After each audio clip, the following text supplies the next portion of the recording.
lagyan ng asukal at saka lemon, lime. This is lime. Ganito po ang paggawa ng tsaa ng dandelion.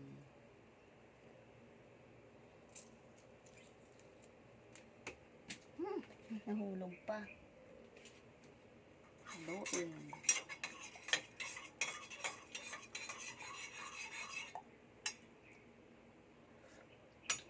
Masarap. Bango, amoy mint. Amoy peppermint.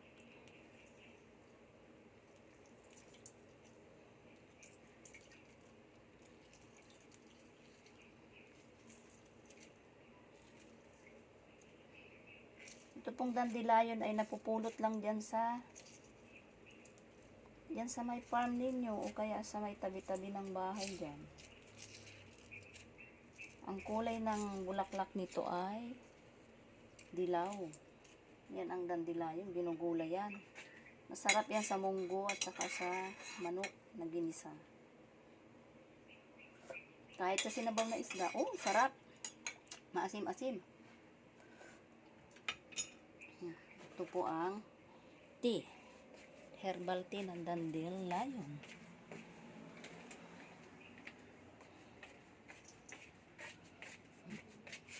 Ito po ang dandelion tea. Yan. Ito po yun.